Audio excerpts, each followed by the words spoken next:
الدموع سبيل مريح تنهد يا صاحي كي تستريح یہاں غور کیجئے کہ اللہ تبارک و تعالیٰ نے اس کے بعد یہ نہیں کہا کہ اگر تم اللہ کو، اس کے رسول کو اور آخرت کو چاہو گی تو تم کو اللہ تبارک و تعالیٰ بڑا اجر عظیم دے گا، بلکہ اللہ تبارک و تعالیٰ نے یہ فرمایا کہ اعد للمحسنات، تم میں سے نیکی کرنے والوں کے لیے، کیونکہ اللہ تبارک و تعالیٰ اجر و ثواب کو نیکی کے ساتھ جوڑ دیا ہے، لہٰذا تم جتنی نیکیاں کرو گے اتنا بڑا تمہیں اجر ملے گا۔ امہات المومنین کا بھی اللہ تبارک و تعالیٰ نے ذکر کیا تو واضح فرمایا کہ یہ جو مقام ہے تو اگر تمہیں مل سکتا ہے تو تمہاری نیکوکاری کے بدلے میں مل سکتا ہے، اور اس کا تمہیں خیال رکھنا چاہیے۔ السلام علیکم ورحمۃ اللہ وبرکاتہ۔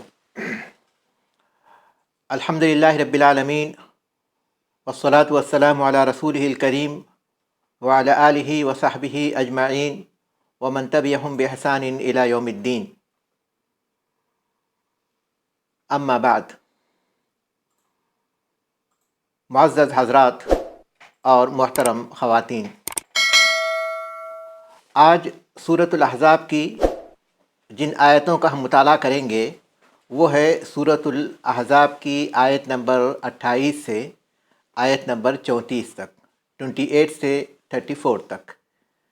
ان آیتوں کو آپ اپنے پاس کھول کر رکھیں تاکہ ان کے معنوں پر غور کر سکیں، اور اس میں جو باتیں بیان کی گئی ہیں وہ اس کے کن الفاظ سے معلوم ہوتی ہیں وہ ہمیں پتہ چل سکے۔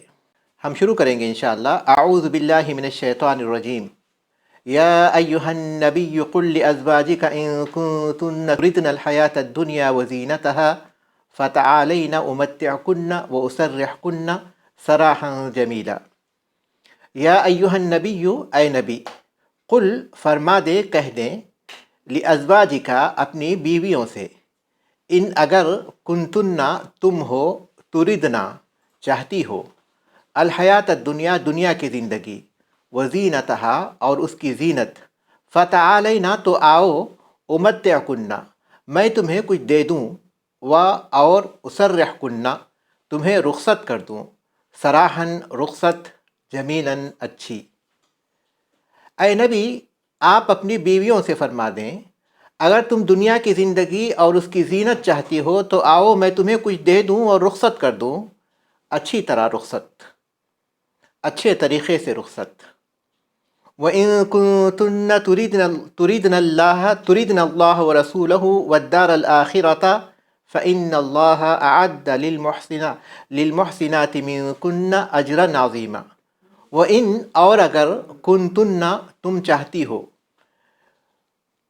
تُرِدْنَ اللَّهَ تم چاہتی ہو اللہ کو، وَرَسُولَهُ تُرِدْنَ اللَّهَ چاہتی ہو اللہ کو، کنتن تم ہو، وَرَسُولَهُ اور اس کا رسول، اور الدار الآخرۃ آخرت کا گھر، فَإِنَّ اللَّهَ تو بے شک اللہ، اعد تیار کیا ہے، للمحسناتی نیکی کرنے والیوں کے لیے، منکنہ تم میں سے، اجرن عظیمہ بڑا اجر۔ اور اگر تم اللہ اور اس کا رسول اور آخرت کا گھر چاہتی ہو تو بے شک اللہ نے تم میں سے نیکی کرنے والیوں کے لیے بڑا اجر تیار کر رکھا ہے۔ یا نساء النبی من یأت منکن بفاحشۃ مبینۃ یضاعف لها العذاب ضعفین وکان ذلک علی اللہ یسیرا۔ یا نساء النبی، اے نبی کی بیویوں، من جو کوئی، یاتی تم میں سے، لائے یعنی ارتکاب کرے، تم میں سے ارتکاب کرے، یاتی ارتکاب کرے، منکنہ تم میں سے، بفاحشۃ بےہودگی کے ساتھ، بے حیائی کے ساتھ، مبینۃ کھلی، یضاعف بڑھایا جائے گا، لہا اس کے لیے، العذاب عذاب، ضعفین دو چند، وکانا اور ہے، ذالکا یہ، علی پر، اللہ اللہ، یسیرا آسان۔ اے نبی کی بیویوں، جو کوئی تم میں سے کھلی بےہودگی کی مرتکب ہو تو اس کے لیے عذاب دو چند بڑھا دیا جائے گا، اور یہ اللہ پر بڑا آسان ہے۔ ومن يقنت منكن لله ورسوله وتعمل صالحا نؤتها أجرها مرتين وأعتدنا لها رزقا كريما۔ ومن اور جو یقنت اطاعت کرے منکنہ تم میں سے للہ اللہ کی ورسولہ اور اس کا رسول وتعمل اور عمل کرے صالحا نیک نؤتیہا ہم دیں گے اس کو اجرہا اس کا اجر مرتین دوہرا وآتدنا اور ہم نے تیار کیا ہے لہا اس کے لیے رزقاً کریما عزت کا رزق۔ اور تم میں سے جو اللہ اور اس کے رسول کی اطاعت کرے اور نیک عمل کرے ہم اسے اس کا دوہرا اجر دیں گے اور ہم نے اس کے لیے عزت کا رزق تیار کر رکھا ہے۔ یا نساء النبی لستن کاحد من النساء ان اتقیتن فلا تخضعن بالقول فیطمع الذی فی قلبہ مرض وقلن قولا معروفا۔ یا نساء النبی اے نبی کی بیویوں لستن تم نہیں ہو کاحد کسی ایک کی طرح من النساء عورتوں میں سے ان اگر اتقیتن تم پرہیزگاری اختیار کرو فلا تخضعن تو ملائمت نہ کرو بالقولی گفتگو میں فیطمع کہ لالچ کرے الذی وہ جو فی قلبہ اس کے دل میں مرض روگ کھوٹ ہے بیماری ہے وقلنا اور بات کرو قولا معروفہ اچھی بات۔ اے نبی کی بیویوں عورتوں میں سے تم کسی ایک کی طرح نہیں ہو، تم عام عورتوں کی طرح نہیں ہو۔ اگر تم پرہیزگاری اختیار کرو تو گفتگو میں ملائمت نہ کرو کہ جس کے دل میں کھوٹ ہے وہ لالچ کی وجہ سے برا خیال کرے، اور معقول بات کرو۔ وقرن فی بیوتکن ولا تبرجن تبرج الجاہلیۃ الاولی واقمن الصلاۃ وآتین الزکاۃ واطعن اللہ ورسولہ انما یرید اللہ لیذہب عنکم الرجس اہل البیت ویطہرکم تطہیرا۔ وقرن اور قرار پکڑو فی بیوتکن اپنے گھروں میں ولا تبرجنا اور بناؤ سنگار کا اظہار نہ کرو، تبرجا بناؤ سنگار الجاہلیت الاولی اگلے زمانے جاہلیت کی طرح، اور اقیمنا قائم کرو الصلاۃ نماز وآتینا اور دیتی رہو الزکاۃ زکوٰۃ واطعنا اور اطاعت کرو اللہ اللہ ورسولہ اور اس کا رسول انما یقیناً یرید اللہ اللہ چاہتا ہے لیذہبا کہ دور فرما دے عنکم تم سے الرجسا آلودگی اہل البیتی اے اہل بیت ویطہرکم اور تمہیں پاک و صاف کر دے تطہیرا خوب پاک۔ اور تم اپنے گھروں میں قرار پکڑو اور اگلے زمانے جاہلیت کے بناؤ سنگار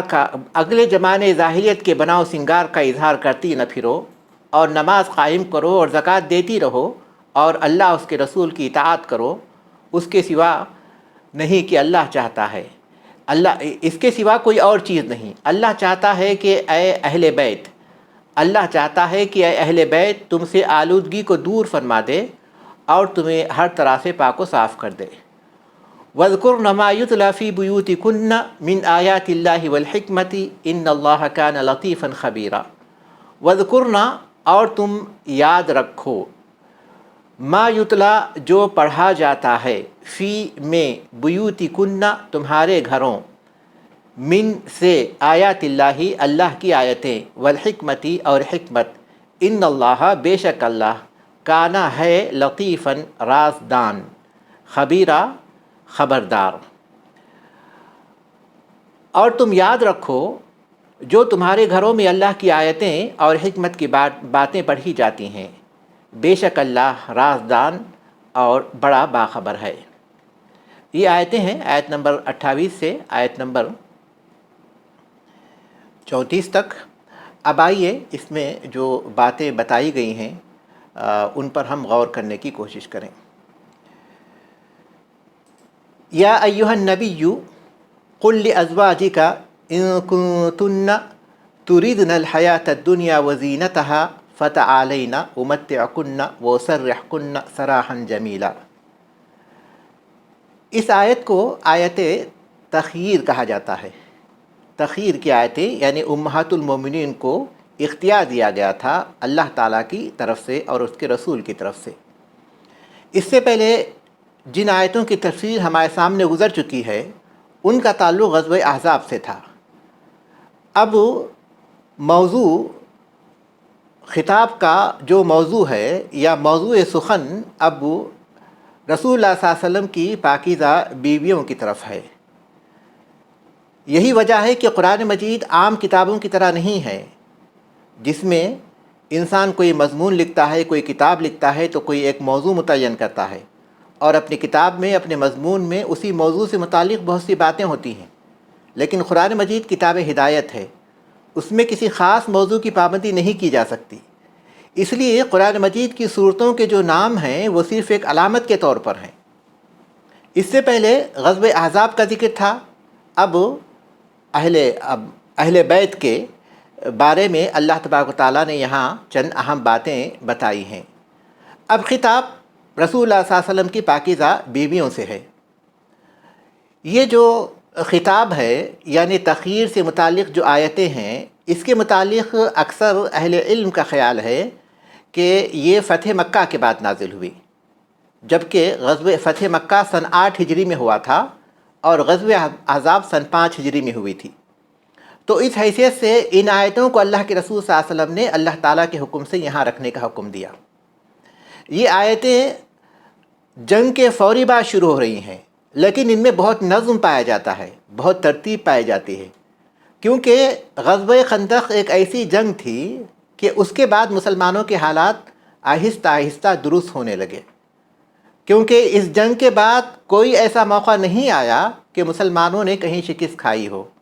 مسلسل مسلمان آگے بڑھتے رہے، ترقی کرتے رہے، اور اس ترقی کے نتیجے میں، ان فتوحات کے نتیجے میں مسلمانوں کے اندر کشادگی آ گئی، مال و دولت ان کے پاس پہنچنے لگا، جس کی وجہ سے امہات المومنین نے اللہ کے رسول صلی اللہ علیہ وسلم سے مطالبہ کیا کہ جس طرح انصار اور مہاجرین کی عورتیں کشادگی کے ساتھ گزر بسر کر رہی ہیں، لہٰذا ان کے نان نفقے میں بھی اضافہ کیا جائے، جو کشادگی مالی طور پر انہیں حاصل ہے وہ انہیں بھی دی جائے۔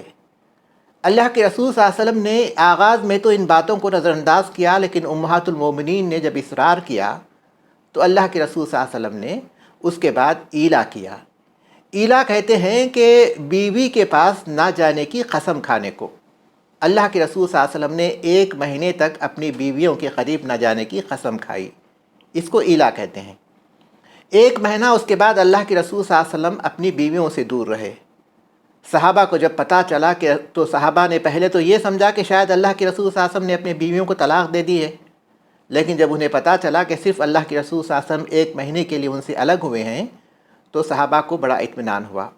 اس کی بہت تفصیل ہے، لیکن یہاں ہم جتنا وقت ہمارے پاس ہے اس کے پیش نظر جہاں تک ہو سکے ہم اختصار سے کام لیں گے۔ تو یہ پس منظر ہے ان آیتوں کا۔ اللہ کے رسول صلی اللہ علیہ وسلم 1 مہینے تک الگ رہے، اور 1 مہینے کے بعد اللہ کے رسول صلی اللہ علیہ وسلم سب سے پہلے حضرت عائشہ کے پاس پہنچے جب یہ آیتیں نازل ہوئی، اور اللہ کے رسول صلی اللہ علیہ وسلم نے حضرت عائشہ سے کہا کہ میں تمہیں ایک بات بتا رہا ہوں جو اللہ تبارک و تعالیٰ نے نازل فرمائی ہے، لیکن جلد بازی نہیں کرنا، اپنے والدین سے مشورہ کرنے کے بعد جواب دینا۔ اور اس کے بعد آپ نے یہ آیتیں پڑھی اور اس میں بتا دیا کہ اب تمہیں اختیار ہے کہ یا تو تم اللہ اور اس کے رسول اور آخرت کو منتخب کرو، یا پھر یہ کہ تم دنیا کی کشادگی چاہتی ہو تو میں تمہیں طلاق دے دوں گا۔ عائشہ رضی اللہ تعالیٰ عنہ نے کہا کہ اللہ کے رسول صلی اللہ علیہ وسلم، کیا میں آپ کے بارے میں اپنے والدین سے مشورہ کروں گی؟ بلا شبہ میں اللہ کو، اس کے رسول کو اور آخرت کی زندگی کو پسند کرتی ہوں۔ اور اس کے بعد اللہ کے رسول صلی اللہ علیہ وسلم نے سارے امہات المومنین سے یہی بات کہی اور سب نے یہی جواب دیا، اور اس وقت اللہ کے رسول صلی اللہ علیہ وسلم کی زوجیت میں 9 بیویاں تھیں۔ اس پس منظر کو ذہن میں رکھتے ہوئے اب ان آیتوں کو پڑھیے۔ یا ایھا النبی قل لازواجک، اے نبی اپنی بیویوں سے کہہ دیجئے، ان کنتن تردن الحیات الدنیا وزینتہا، اگر تم دنیا کی زندگانی اور اس کی زینت چاہتی ہو، فتعالین، تو آؤ امتعکن، میں تمہیں کچھ ساز و سامان دے دوں گا، یعنی تمہیں طلاق دے دوں گا، اور طلاق کے موقع پر جو کچھ ساز و سامان دیا جاتا ہے عورت کو وہ میں تمہیں دے دوں گا، دنیاوی ساز و سامان۔ وہ اسرحکن سراحا جمیلا، اور اچھائی کے ساتھ تمہیں رخصت کر دوں گا۔ اس میں کنایا ہے طلاق کی طرف کہ دو باتیں ہوں گی کہ اگر تمہیں میرے ساتھ رہنا ہے تو سادگی کے ساتھ جس طرح میں گزر بسر کرتا ہوں اسی سادگی کے ساتھ، کیونکہ اللہ کے رسول صلی اللہ علیہ وسلم کے پاس سہولت ہونے کے باوجود بھی آپ نے دنیا کے مال کو پسند نہیں کیا۔ اللہ کے رسول صلی اللہ علیہ وسلم کے پاس مال آ چکا تھا جیسے صحابہ کے پاس آ گیا تھا، لیکن جو بھی آپ کے پاس آتا آپ اسے خرچ کر دیتے، اپنے پاس نہیں رکھتے تھے۔ ہم جو اللہ کے رسول صلی اللہ علیہ وسلم کے فقر کی جو باتیں سنتے ہیں کہ آپ نے بہت ہی غربت کے ساتھ زندگی گزاری، بہت ہی سادگی کے ساتھ زندگی گزاری، یہ آپ کی اپنی اختیار کردہ تھی۔ یعنی غزوہ خندق تک ہم کہہ سکتے ہیں کہ مسلمانوں کی حالات بہت تنگی سے گزر بسر ہوتی تھی، اس کے بعد حالات میں بہتر آ گئی تھی، لیکن اللہ کے رسول صلی اللہ علیہ وسلم نے اپنی اس تنگی کو نہیں چھوڑا، آپ نے اسی کو ترجیح دی اور آخری تک آپ یہی رہے۔ یعنی آپ کا یہ جو فقر ہے، یہ جو غربت ہے اور یہ جو سادگی ہے، یہ آپ کی اپنی اختیار کردہ ہے، آپ نے خود اس کو اختیار کیا تھا، لہٰذا آپ نے اس بات کو پسند کیا کہ آپ اسی طرح زندگی بسر کریں، اللہ تبارک و تعالیٰ کو راضی کرنے کی کوشش کریں۔ اس میں کوئی شک نہیں کہ آدمی کے پاس کشادگی آئے تو آدمی اسے استعمال کر سکتا ہے، یہ جائز ہے، لیکن ظاہر ہے کہ اللہ کے رسول صلی اللہ علیہ وسلم کا جو مقام تھا بہت بلند مقام تھا، اور آپ بلند مقام تک پہنچنا چاہتے تھے۔ بلند مقام جو آپ کو عطا ہوا ہے آپ اس پر قائم رہنا چاہتے تھے، اور آپ یہ چاہتے تھے کہ ازواج مطہرات بھی اسی بلند مقام کو پہنچیں اور آپ کے ساتھ اسی بلند مقام کے ساتھ رہیں۔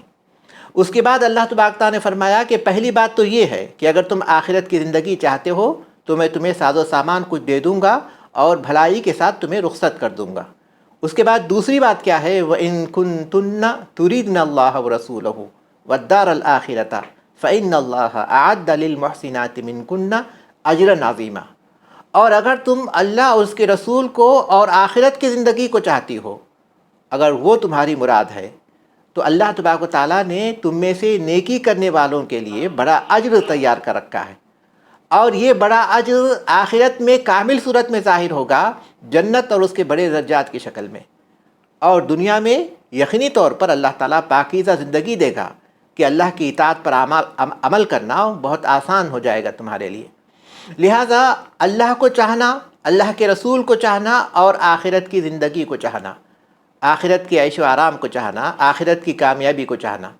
یہاں غور کیجئے کہ اللہ تبارک و تعالیٰ نے اس کے بعد یہ نہیں کہا کہ اگر تم اللہ کو، اس کے رسول کو اور آخرت کو چاہو گی تو تم کو اللہ تبارک و تعالیٰ بڑا اجر عظیم دے گا، بلکہ اللہ تبارک و تعالیٰ نے یہ فرمایا کہ اعد للمحسنات، تم میں سے نیکی کرنے والوں کے لیے، کیونکہ اللہ تبارک و تعالیٰ اجر و ثواب کو نیکی کے ساتھ جوڑ دیا ہے، لہٰذا تم جتنی نیکیاں کرو گے اتنا بڑا تمہیں اجر ملے گا۔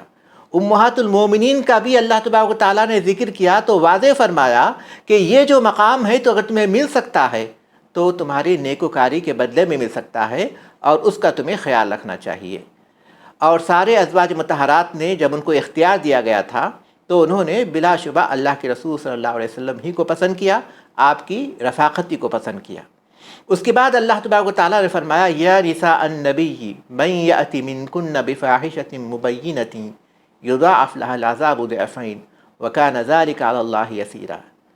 اے نبی کی بیویوں، تم میں سے جو کوئی کھلی بے حیائی کا ارتکاب کرے گی تو اسے دوہرا عذاب دیا جائے گا، اور یہ اللہ تعالیٰ پر بہت ہی آسان ہے۔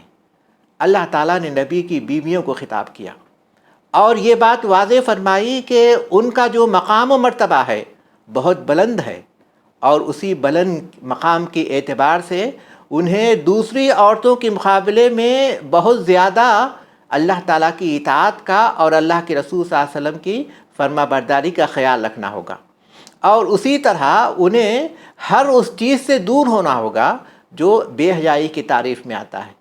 تم میں سے جو کوئی کھلی بے حیائی کا ارتکاب کرے گا، اس کھلی بے حیائی سے کیا مراد ہے؟ اہل علم کہتے ہیں کہ فاحشہ کا لفظ اگر الف لام کے ساتھ آئے، معرف باللام آئے، الفاحشہ، ان الفاظ کے ساتھ آئے تو پھر وہ زنا کے بارے میں استعمال ہوتا ہے، اور اگر بفاحشۃ الف لام کے بغیر آئے، نکیر آئے، تو پھر وہ بے حیائی یا پھر زبان درازی ان معنی میں استعمال ہوتا ہے۔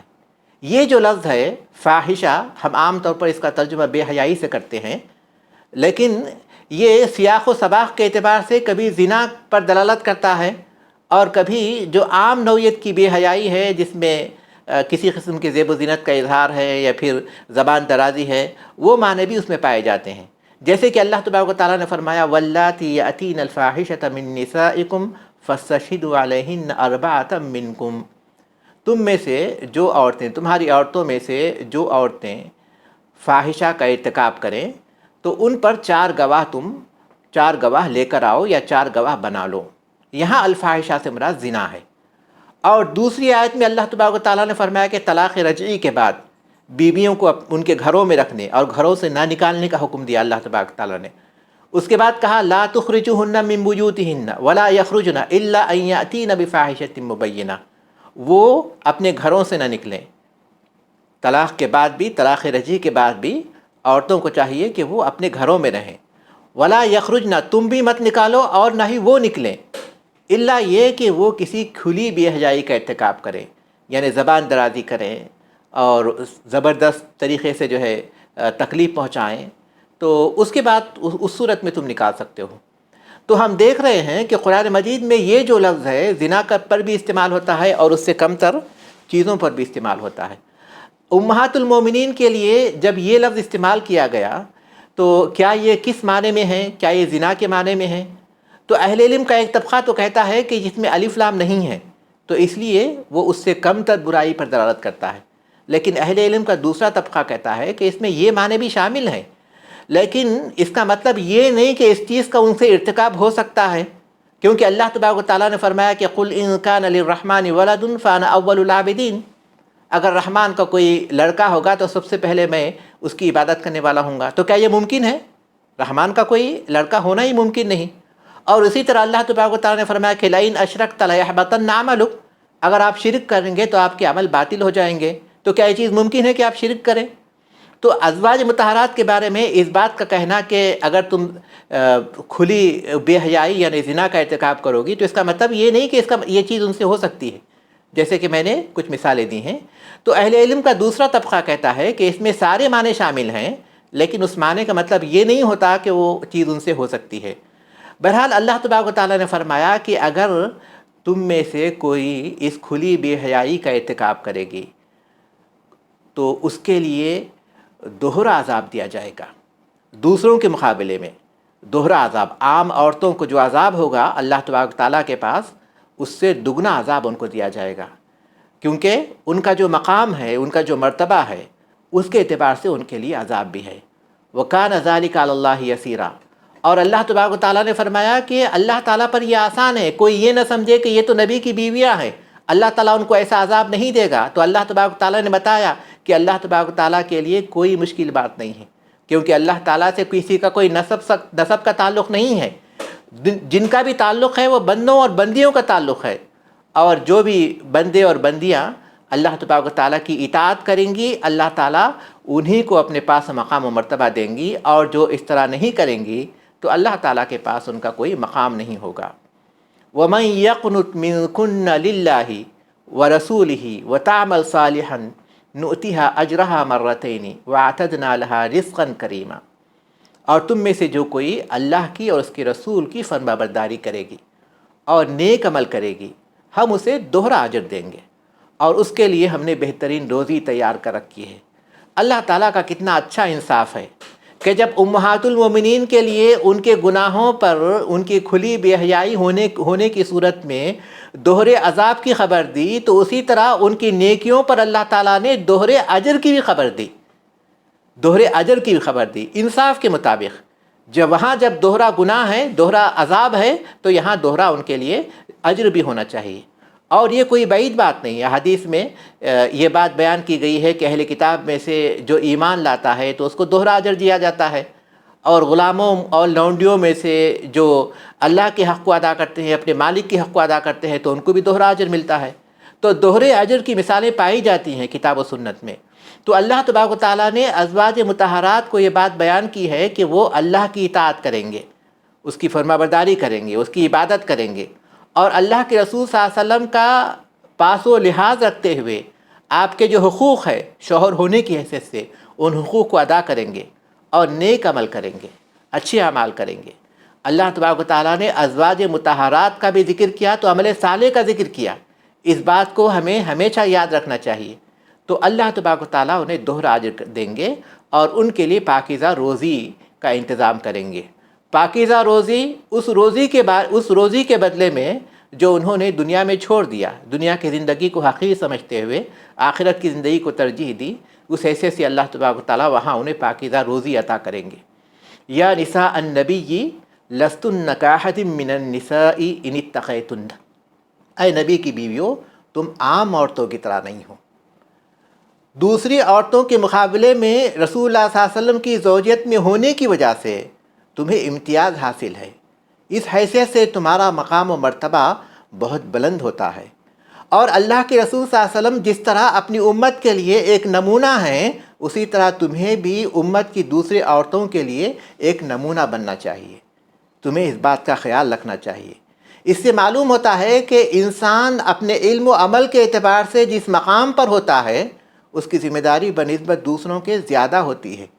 اللہ تبارک و تعالیٰ نے امت کی ان پاکیزہ خواتین سے خطاب کرتے ہوئے کہا کہ تم عام عورتوں کی طرح نہیں ہو، لیکن ان اتقیتن فرمایا گیا اگر تم تقوی اختیار کرو، کیونکہ تقوی اگر نہ ہو تو پھر دوسری عورتوں کے مقابلے میں بھی تمہارا کوئی مقام نہیں ہوگا، کیونکہ اصل چیز تقوی ہے۔ لہٰذا اللہ تبارک و تعالیٰ نے بتایا ان کو ان کا مقام اور ان کا مرتبہ یاد دلاتے ہوئے کہ جب یہ مقام و مرتبہ ہے تو تمہیں اس بات کا خیال رکھنا چاہیے، فلا تخضعن بالقول، تو تم ملائمت کے ساتھ گفتگو مت کرو۔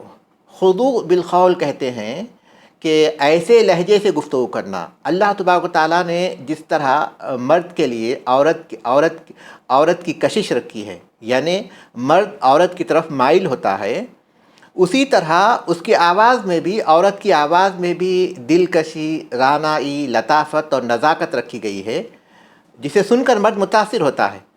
لہٰذا اللہ تبارک و تعالیٰ نے یہاں جب حکم دیا کہ انہیں تقوی اختیار کرنا چاہیے تو تقوی کے سلسلے میں اس کی ایک صورت کو بتایا کہ بات کرنے میں وہ ایسا لہجہ نہ اپنائیں کہ یہ محسوس ہو کہ وہ اپنی طرف کسی کو مائل کرنا چاہتی ہیں، یہ لہجہ نہ ہو۔ بات کرنے کا جو لہجہ ہے، پہلے ہی ان کی آواز میں نزاکت ہے، لیکن اگر لہجے سے اگر کسی کو مائل کرنے کا اگر انداز ہوگا تو کیا ہوگا؟ فَيَطْمَعَ الَّذِي فِي قَلْبِهِ مَرَضٌ، تو جس کے دل میں روگ ہے وہ کوئی برا خیال کرے گا، اور اس طرح ان کے جو باتیں ہیں وہ آپس میں بگڑتی جائیں گی۔ اور تو وہ آدمی جس کے دل میں مرض ہے، یہاں بیماری سے، روگ سے کون سی بیماری مراد ہے؟ شہوت کی بیماری ہے، شہوت کا مرض ہے۔ امراض دو قسم کے ہوتے ہیں، ایک شبہات کے جو عام طور پر منافقین اور بہت سے دوسرے کمزور ایمان والوں کو لاحق ہوتے ہیں، اور دوسرے امراض شہوت کے ہیں جو بہت سے لوگوں کو لاحق ہوتے ہیں۔ تو وہ جو شہوت کے مریض ہوتے ہیں جب ایسی باتیں دیکھیں گے کہ وہ بہت ہی ملائمت کے ساتھ بات کر رہی ہیں، ایسا لگتا ہے کہ وہ ہمیں مائل کرنا چاہتی ہیں، تو پھر وہ برا خیال کرنے لگیں گے اور برائی کا ارادہ کریں گے۔ اس طرح معاشرے میں برائیاں پھیلتی جائیں گی۔ جب اللہ تبارک و تعالیٰ نے یہ کہا کہ تم ایسے لہجے سے بات مت کرو، تو بظاہر یہ گمان ہوتا ہے تو اس کا مطلب یہ ہوا کہ انہیں مردوں سے بات ہی نہیں کرنا ہوگا۔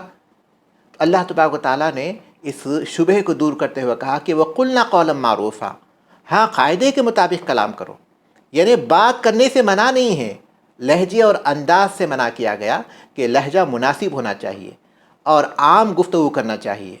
جب یہ بات بیان کی گئی کہ تم لہجے میں ایسی ملائمت مت کرو کہ مرد تمہاری طرف مائل ہو جائے، تو اس کے بعد کہا کہ معروف طریقے کے مطابق گفتگو کرو، یعنی مطلب یہ نہیں کہ پھر تم ایسی سختی سے بات کرو یا بد اخلاقی سے بات کرو یا گالی گلوچ کرتے ہوئے بات کرو۔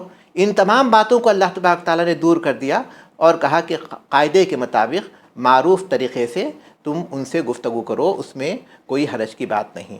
وَقَرْنَ فِي بُيُوتِكُنَّ، اور اپنے گھروں میں قرار سے رہو، اپنے گھروں میں مستقر رہو، اپنے گھروں میں رہو۔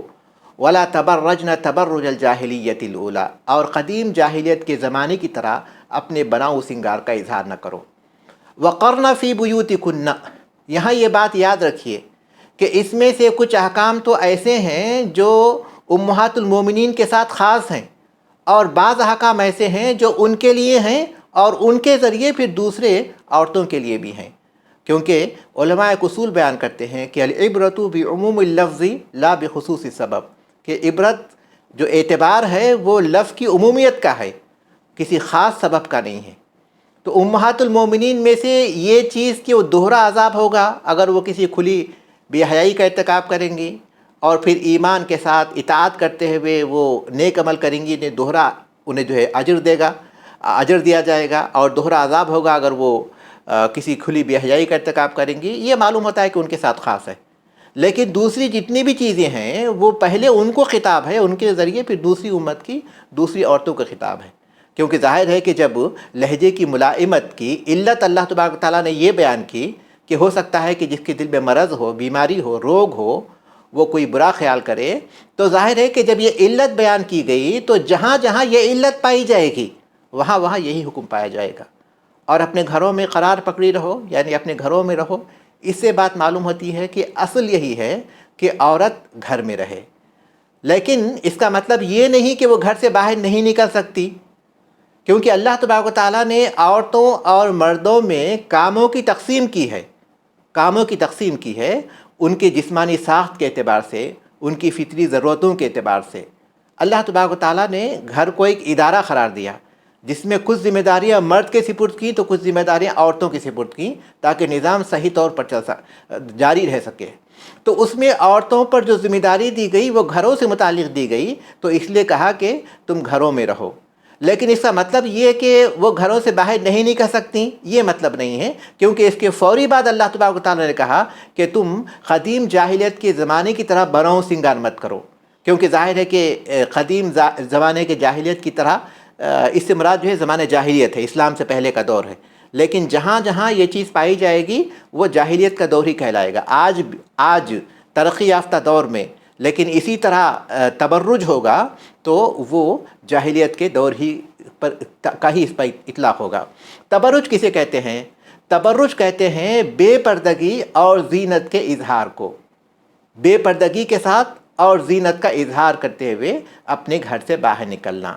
جب اللہ تبارک و تعالیٰ نے عورتوں کو گھر کے اندر رہنے کا حکم دیا تو اس کے فوری بعد کہا کہ تم جاہلیت کے زمانے کی طرح بے پردگی اور بناؤ سنگار کا اظہار کرتے ہوئے مت نکلو۔ اس کا مطلب ہے کہ عورت نکل سکتی ہے۔ اس کے فوری بعد اللہ تبارک و تعالیٰ نے گھر سے نکلنے کے آداب بتائے۔ گھر سے نکلنے کا آداب یہ ہے کہ وہ پردے کا خیال رکھے، پردے کے ساتھ نکلے، خوشبو کا تبرج میں دوسری صورت یہ ہے کہ خوشبو لگا کر نکلے جس کی وجہ سے لوگ اس کی طرف متوجہ ہو جائیں۔ تو اللہ تبارک و تعالیٰ نے آداب بتائے کہ زمانے جاہلیت کی عورتیں جس طرح بناؤ سنگار کا اظہار کرتے ہوئے بے پردگی کے ساتھ، خوشبو کے ساتھ باہر نکلتی تھیں، لوگوں کو اپنی طرف متوجہ کرتی تھیں، اس طرح مت نکلو۔ تو یہ آداب ہے نکلنے کے۔ تو اس سے بات معلوم ہوتی ہے کہ ضرورت پر عورت گھر سے باہر نکل سکتی ہے، ضرورت کے بغیر البتہ اسے نہیں نکلنا چاہیے، کیونکہ اللہ تبارک و تعالیٰ یہ چاہتا ہے کہ گھر کا جو نظام ہے وہ صحیح طور پر رہے اور معاشرے کا جو نظام ہے وہ صحیح طور پر قائم رہے، کسی فتنہ اور فساد کے بغیر۔ وَأَقِمْنَا الصَّلَاةَ، اور نماز قائم کرتی رہو، وَآتِينَا الزَّكَاةَ، اور زکوٰۃ ادا کرتی رہو۔ نماز قائم کرتی رہو اس کے شروط کے ساتھ، کیونکہ قیام کا ذکر ہے، شروط کے ساتھ، اس کے ارکان کے ساتھ، اس کے واجبات کے ساتھ، اور پھر تکمیلی طور پر اس کے مستحبات کے ساتھ بھی۔ وَآتِينَا الزَّكَاةَ، اور زکوٰۃ ادا کرتی رہو۔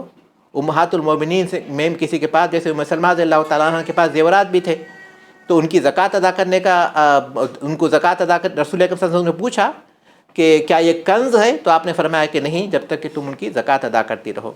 اور اللہ تبارک و تعالیٰ نے فرمایا کہ اللہ کی اطاعت کرو، اس کے رسول کی اطاعت کرو۔ جہاں اللہ تبارک و تعالیٰ نے کچھ چیزوں سے منع کیا تو اس کے بعد کچھ چیزوں کا حکم بھی دیا۔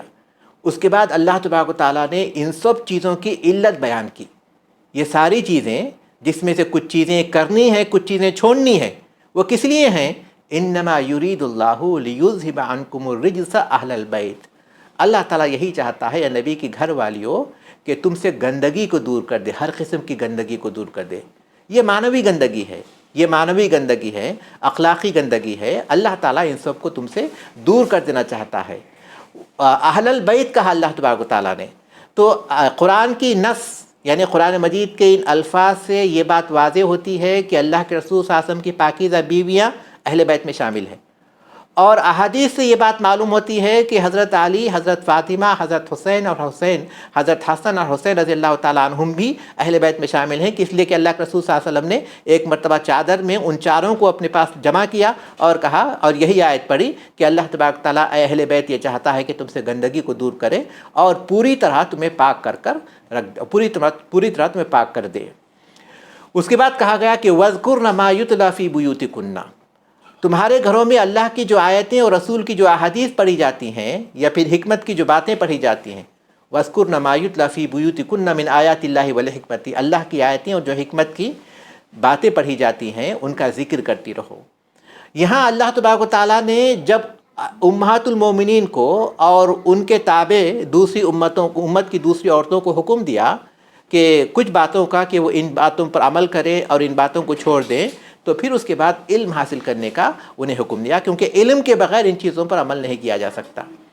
تمہارے گھروں میں اللہ کی جو آیتیں پڑھی جاتی ہیں، امہات المومنین رسول اکرم صلی اللہ علیہ وسلم پر وحی نازل ہوتی تھی، کتاب کی اور حکمت کی۔ حکمت کیا ہے؟ حکمت سے مراد قرآن کریم کے اسرار ہیں، قرآن کریم کے رموز ہیں، قرآن مجید پر تدبر کی صورت میں اور عمل کی صورت میں انسان پر جو چیزیں ظاہر ہوتی ہیں کتاب و سنت کی روشنی میں، وہ حکمت کی باتیں ہیں۔ اور اسی طرح حدیث حکمت کی بات ہے، کیونکہ یقیناً وہ حکمت پر دلالت کرتی ہے۔ امام شافعی رحمہ اللہ سے حکمت کی تفسیر میں یہی بات آتی ہے کہ اس سے مراد حدیث ہے۔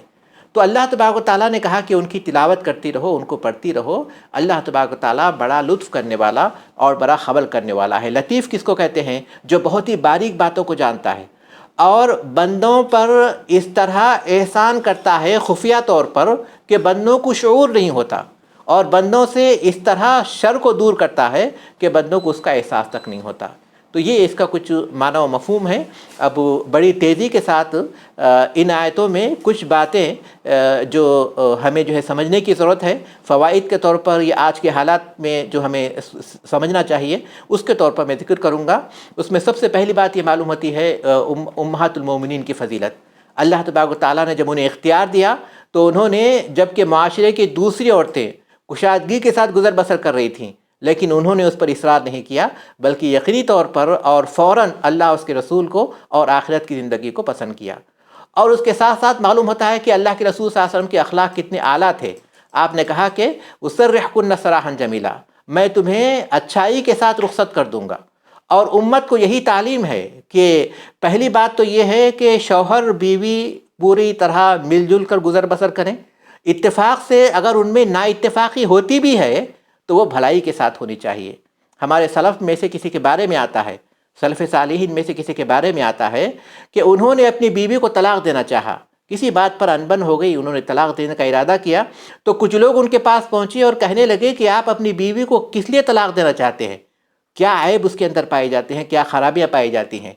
تو ان کے اخلاق دیکھیے، وہ کہنے لگے کہ وہ میری بیوی ہے، میں کیسے اپنی بیوی کی برائی کر سکتا ہوں؟ لیکن آج ہم معاشرے میں دیکھتے ہیں کہ آدمی اپنی بیوی کے بارے میں طرح طرح کی باتیں دوسرے لوگوں کے سامنے ذکر کرتا ہے، خاص طور پر اپنے گھر والوں کے سامنے۔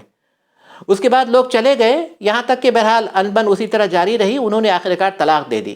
تو اس کے بعد لوگ پہنچے اور کہنے لگے کہ آپ یہ بتائیے، جب تک تو آپ نہیں بتا رہے تھے کیونکہ وہ آپ کی بیوی تھیں کہ اس کے اندر کیا عیب پائے جاتے تھے، اب بتائیے کہ اس کے اندر کیا عیوب پائے جاتے تھے۔